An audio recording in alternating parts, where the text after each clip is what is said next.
کشمیری حریت رہنما کی جان خطرے میں۔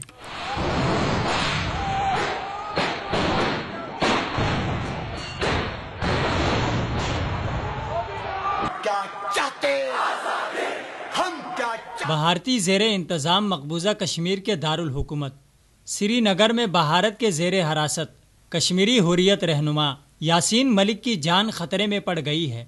یاسین ملک کشمیر لبریشن فرنٹ نامی آزادی کی تحریک کے سربراہ ہیں، جو مقبوضہ کشمیر پر بھارتی غاصبانہ تسلط کے خلاف جدوجہد کر رہی ہے۔ یاسین ملک کو کمانڈر برہان مظفر وانی کی شہادت کے موقع پر ہونے والے مظاہروں کے دوران 8 جولائی 2016 کو گرفتار کیا گیا۔ برہان وانی کی شہادت کے بعد کشمیری عوام کا دیوانہ وار سڑکوں پر آنا بھارت کے لیے شدید خوف کی علامت تھا، جس سے خوف زدہ ہو کر بھارت نے کشمیری حریت رہنما سید علی گیلانی اور میر وائز عمر فاروق کو نظر بند جبکہ یاسین ملک کو گرفتار کر لیا۔ یاسین ملک کو بھارتی قید میں 3.5 ماہ سے زائد کا عرصہ گزر چکا ہے۔ جیل میں تشدد اور ٹارچر کرنے کی وجہ سے یاسین ملک بیمار پڑ گئے ہیں، جنہیں گردوں کا انفیکشن پہلے سے ہی تھا اور اس کا آپریشن ہونا تھا، مگر دوران قید انہیں صحت کی بنیادی سہولیات میسر نہ ہونے کی وجہ سے بیماری نے مزید گھیرے میں لے لیا ہے۔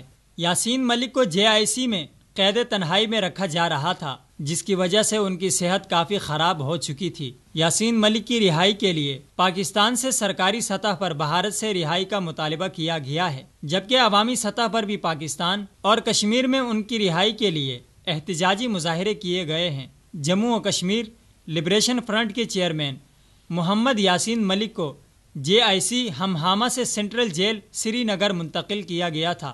حالیہ دنوں انہیں سری نگر کے سرکاری ہسپتال سے نکال کر پرائیویٹ ہسپتال کے ICU میں منتقل کیا گیا ہے۔ یاسین ملک کی اہلیہ مشل ملک نے اسلام آباد میں پریس کانفرنس کرتے ہوئے بھارتی حکومت پر الزام لگایا ہے کہ یاسین ملک کو غلط انجیکشن لگایا گیا ہے، جس کی وجہ سے ان کے ایک بازو نے کام کرنا چھوڑ دیا ہے۔ مشل ملک نے حکومت پاکستان سے مطالبہ کیا ہے کہ وہ یاسین ملک کی رہائی کے لیے اقدامات کریں۔ یاسین ملک کی رہائی کے لیے اسلام آباد اور مقبوضہ کشمیر میں بھی احتجاجی مظاہرے کیے گئے۔ بھارت نے کشمیریوں کی آواز دبانے کی کوشش میں یاسین ملک کو قید کر رکھا ہے۔ ساتھ ہی بھارت نے الزام عائد کیا ہے کہ یاسین ملک جماعت الدعویٰ سے ہمدردی رکھتے ہیں، جبکہ یاسین ملک کی اہلیہ کے مطابق وہ کشمیر کی آزادی کی جدوجہد کر رہے ہیں، جو ان کا بنیادی انسانی حق ہے۔ بھارت نے یاسین ملک کے علاوہ بھی 9000 سے زائد کشمیریوں کو 3 ماہ کے دوران گرفتار کیا ہے، جنہوں نے 8 جولائی سے شروع ہونے والی آزادی کی نئی تحریک کے مظاہروں میں شرکت کی تھی۔